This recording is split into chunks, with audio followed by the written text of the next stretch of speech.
کل نفس ذائقۃ الموت، اور یہ وعدہ الہی ہے، اور اللہ کا وعدہ جھوٹا نہیں ہوتا۔ ان اللہ لا یخلف المیعاد، اس نے جو کہا وہ پورا کیا۔ رب تعالیٰ نے فرمایا ہر جان کو موت کا مزہ چکھنا ہے، تو یہاں پر انسان کو نہیں کہا اللہ نے، کل نفس، نفس کسے کہتے ہیں؟ نفس میں ہر زندہ چیز آ گئی، اس میں صرف انسان نہیں، جنات بھی شامل ہوئے، دوسرے جانور، چرند پرند، کیڑے مکوڑے، سب اس کے اندر شامل ہوئے۔ جس کے اندر بھی جان ہے اس کو موت کا مزہ چکھنا ہے۔ اور اگر جان کے اعتبار سے درختوں کو مراد لیا جائے، نباتات، اس میں بھی اگر جان ہے تو انہیں بھی موت کا مزہ چکھنا ہوگا۔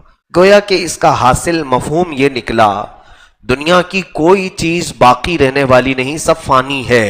حتیٰ کہ انبیاء اکرام علیہ السلام جو رب تعالیٰ کے سب سے قریبی بندے ہیں، اس کی مخلوق میں سب سے عزیز ترین اس کو ہیں، انہیں بھی اللہ نے اس وعدے سے گزارا۔ انبیاء کو بھی اجل آنی ہے، اعلیٰ حضرت فرماتے ہیں انبیاء کو بھی اجل آنی ہے، مگر اتنی کہ فقط آنی ہے، مگر اتنی کہ فقط آنی ہے، پھر دوبارہ ان کی زندگی ویسی ہی جیسے تھی ویسے لوٹا دی جائے گی، لیکن ایک آن کے لیے تو موت آئے گی۔ اگر موت سے کسی کو بچنا ہوتا تو سب سے پہلے اللہ تعالیٰ اپنے حبیب پاک صلی اللہ علیہ وسلم کو اس سے مستثنا رکھتا، حتیٰ کہ حضور پاک صلی اللہ علیہ وسلم انسان ہیں، فرشتوں کو بھی موت سے آزادی نہیں دی گئی، فرشتوں کو بھی موت سے چھٹکارا نہیں دیا گیا، انہیں بھی موت کے راستے سے گزارا جائے گا۔ یہ اور بات ہے کہ ان کی عمریں طویل ہوں گی۔ جب قیامت کے قریب سور پھونکا جائے گا تو تمام ملائکہ اور فرشتوں پر بھی موت آئے گی۔ حد تو یہ ہے کہ ملک الموت جو سارے لوگوں کی روح قبض کرنے پر معین ہے، انہیں بھی موت آئے گی، ان کی بھی روح نکالی جائے گی، وہ رب تعالیٰ خود ان کی موت، ان کی روح قبض فرمائے گا۔ اور پوری دنیا جس کے سور پھونکنے سے فنا ہوگی وہ اسرافیل علیہ السلام ہے۔ اسرافیل علیہ السلام ایک فرشتے ہیں جن کے متعلق حدیث پاک میں ہے کہ وہ اپنے ہاتھ میں باجے کی طرح کی ایک چیز سینگ کے شکل کی ہے، اس کو لے کر وہ کھڑے ہی ہیں، ابھی بھی کھڑے ہیں۔ جیسے ہی انہیں حکم ہوگا اس کو پھونکنے کی تو وہ سور پھونکیں گے۔ سور میں شروع تھوڑی سی ہلکی ہلکی آوازیں آئیں گی، اور اس کے بعد وہ آواز بڑھتے بڑھتے بڑھتے دنیا میں اتنی پھیل جائے گی کہ اس آواز کی بنیاد پر جتنے بھی اس وقت دنیا میں ہوں گے سب کے سب پہلے بے ہوش ہوں گے، پھر مر جائیں گے۔ یہی قیامت ہے۔ تو سور پھونکنے والا فرشتہ اسرافیل علیہ السلام وہ اپنے ہاتھ میں سور لے کر منہ لگائے کھڑے ہیں، اتنے انتظار میں ہیں، ابھی حکم ہوگا تو ابھی پھونک دوں گا۔ تو جیسے ہی وہ سور پھونکیں گے کوئی چیز دنیا میں باقی نہیں رہے گی، ہر جان موت کا مزہ چکھ چکی ہوگی، چاہے وہ نباتات ہوں، پرند چرند، کیڑے مکوڑے، حیوانات، جنات، فرشتے، انسان، اس کے علاوہ جو کچھ بھی دنیا میں جان کی طرح سے باقی ہوگی سب کو فنا کیا جائے گا۔ حتیٰ کہ قرآن کہتا ہے پہاڑوں کو بھی اڑایا جائے گا، پہاڑوں کو بھی اڑایا جائے گا، ان کی جڑیں اکھاڑ دی جائیں گی، اور پہاڑ ہوا میں ایسے اڑ رہے ہوں گے جیسے پتنگے اڑتے ہیں، چھوٹے چھوٹے پتنگے جس طرح اڑتے ہیں۔ وَإِذَا الْجِبَالُ سُيِّرَتْ قرآن میں ہے۔ اور سمندروں کو بھی ختم کیا جائے گا، ان میں آگ لگا دی جائے گی، پانی میں آگ لگا دی جائے، سورج کو چاند سے ٹکرا دیا جائے گا، ہر تارا دوسرے تارے سے ٹکرا جائے گا، اور اس کے بعد جو بلاسٹ ہوگا، جو آگ لگے گی، اس کو ہم یہاں پر ایکسپلین بھی نہیں کر سکتے، بتا بھی نہیں سکتے۔ تو گویا کہ یہ ساری چیزیں فنا کی جائیں گی، حتیٰ کہ اور کوئی چیز اگر باقی ہے تو آسمان اور زمین، فرمایا گیا آسمان کو بھی زمین سے ملا دیا جائے گا، آسمان جو قائم ہے بغیر ستون کے اسے گرا دیا جائے گا، اور زمین جو پانی پر بچھی ہے یہ سب ہل جائے گی اور زلزلے آئیں گے۔ اذا زلزلت الارض زلزالها، پھر اس کے اندر کی ساری چیزیں زمین نکال پھینکے گی۔ تو گویا کہ کائنات میں کوئی چیز، کسی بھی چیز کو قرار نہیں ہوگا۔ وہ اسرافیل جو سور پھونک رہے ہوں گے، آخری وہ جان ہوگی، اللہ انہیں بھی موت عطا کرے گا، انہیں بھی موت عطا کرے۔ بچا کون؟ ملک الموت بھی نہیں، اسرائیل علیہ السلام بھی نہیں، اسرافیل علیہ السلام بھی نہیں، سارے جب سو چکے ہوں گے تنہا رب ذوالجلال کی ذات باقی ہوگی. کل من علیہا فان ویبقا وجہ ربک ذو الجلال والاکرام. جو کچھ بھی اس پر ہے سب فنا ہو جائے گا اور باقی رہنے والی ذات رب ذوالجلال کی ہوگی. صرف تنہا باقی خدائے قدیر و جبار وحدہ لا شریک لہ موجود ہوگا. اب اس کے بعد جب رب تعالیٰ کی مرضی ہوگی وہ پھر سے اسرافیل علیہ السلام کو اٹھائے گا. اب وہ دوبارہ انہیں سور پھونکنے کا حکم ہوگا. تب وہ پھر سے وہ سور پھونکیں گے تو آدم علیہ السلام سے لے کر قیامت تک جتنی جانیں آئی تھی سب کو پھر سے اٹھایا جائے گا. تو یہ موت کے برج سے ہر ایک کو گزارا جائے گا. اللہ فرماتا وَإِنَّمَا تُوَفَّوْنَ أُجُورَكُمْ يَوْمَ الْقِيَامَةِ. تم جو کچھ بھی یہاں کر رہے ہو یہ سب کا بدلہ قیامت پہ تمہیں مل کے رہے گا. تمہیں موت اسی لیے دی جا رہی ہے کہ دوسری دنیا میں تمہیں لے جانا ہے, یہاں سے تمہیں پاس کر کے دوسری دنیا میں لے جانا ہے. اور فمن زحزح عن النار وادخل الجنت فقد فاز. اے لوگو کامیاب تو وہ ہے جو اپنے اعمال کی بدولت جہنم سے بچ کر کے جنت میں چلا گیا. کامیاب وہ ہے قیامت کے دن. اور آگے رب فرماتا وَمَا الْحَيَاةُ الدُّنْيَا إِلَّا مَتَاعُ الْغُرُورِ. دنیا کی زندگی تو دھوکے کا مال ہے, دھوکے کا مال ہے. اس دنیا نے ہمیں ایسا غافل کر رکھا ہے, ایسا غافل کر رکھا ہے. اور اسی لیے قرآن کہتا ہے الہاکم التکاثر حتی زرتم المقابر. یہ دنیا کی کثرت نے, بہت زیادہ مال نے تمہیں اللہ سے دور کر دیا ہے. اے لوگو جاؤ ذرا قبروں کو دیکھ آؤ, قبروں کی زیارت کر کے آؤ. قبروں کی زیارت پھول چڑھانے چادر چڑھانے کے لیے ہی نہیں بلکہ اللہ کے حبیب صلی اللہ علیہ وسلم نے فرمایا فَإِنَّهَا تُذَكِّرُكُمْ بِالْآخِرَةِ. اس لیے زیارت کرو قبروں کی کہ تمہیں وہ تمہارا آخری وقت یاد دلاتی ہیں. کسی بھی قبر کے سرانے پر کھڑے ہو جاؤ, اس کی پائنتی کھڑے ہو جاؤ, ذرا سوچو کہ اس میں سونے والا کون ہے, اس کی کیا تاریخ تھی, کتنا یہ یہاں پر جیا ہے, کتنے دن رہا دنیا میں, کیا کیا کھایا, کیا کیا پیا, کتنے لوگوں سے دوستی کیا, کون سا کام کرتا تھا. تمہارا ذہن گھوم جائے گا. اور ذرا اگر تم اپنے ہاتھوں سے اس کی مٹی ہٹاؤ گے تو ہڈیوں کے سوا کچھ نہ ملے, اور کچھ کی تو ہڈیاں بھی گل گئی ہوں گی. ہماری زندگی کا یہی حاصل ہے.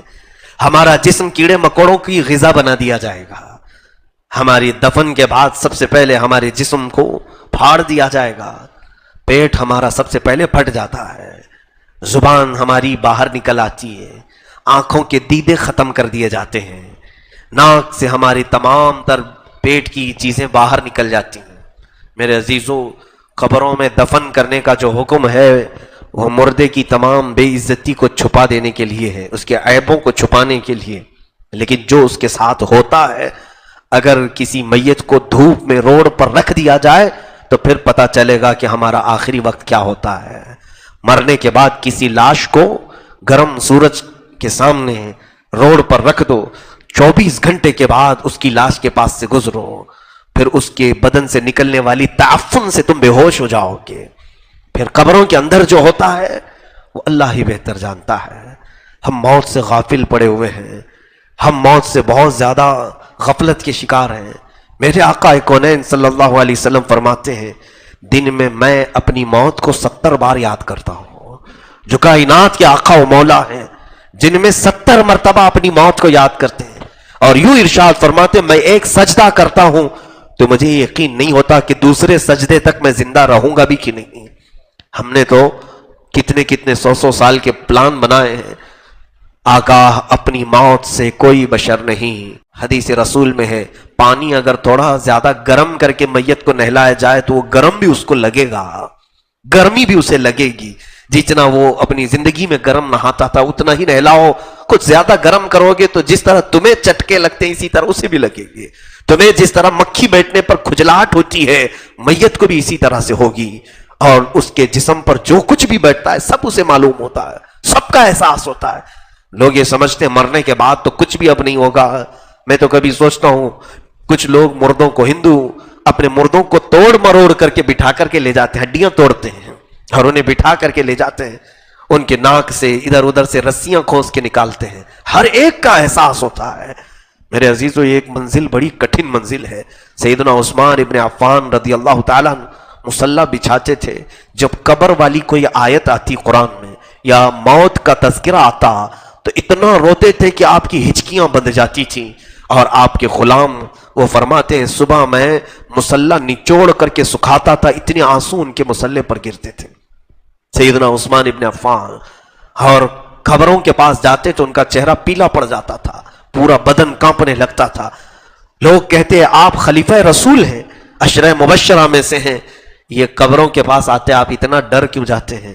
فرماتے ہیں یہ وہ منزل ہے کہ یہاں سے جو پاس ہو گیا پھر وہ آخر تک پاس ہوتا ہی رہے گا، اور جو یہاں پھنس گیا ہر معاملے میں پھنستا رہے گا، ہر جگہ پھنسا جائے گا۔ اور زمین کے متعلق یہ بھی فرمایا گیا، کبھی کبھار یہ جلال میں بار بار کہتی ہے کہ اے مولا فلانا بندے کو جلدی میرے اندر ڈال، میں اس کی ساری اکڑ کو ختم کر دوں گی۔ جس قدر وہ اکڑ کر کے مجھ پر چلتا تھا، جو غرور و تکبر سے وہ مجھ پر ناچتا تھا، اس کو صرف میرے اندر بھیج دے، پھر میں اس کی پسلیوں کو ملا دوں گی۔ اس کے سینے کی ہڈیوں کی کڑکڑاہٹ سے جانور بھی کانپ جاتے ہیں۔ زمین انتظار کر رہی ہے، عذاب کے فرشتے الگ انتظار میں ہیں، رحمت کے فرشتے الگ انتظار میں ہیں، جنت کے دروازے انتظار میں ہیں، دوزخ کی کھڑکیاں انتظار میں ہیں۔ ایک بندے کے لیے سب انتظار میں ہے، ہماری موت کے انتظار میں ہے کہ یہ کب مرے گا اور اس کے لیے کیا حکم آنے والا ہے۔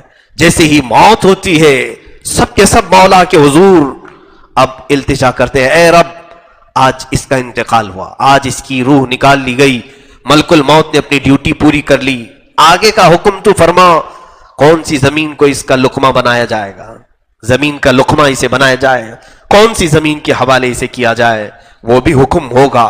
کس زمین پر ہم جانے والے وہ طے ہے، وہ طے ہے، پہلے سے طے ہے۔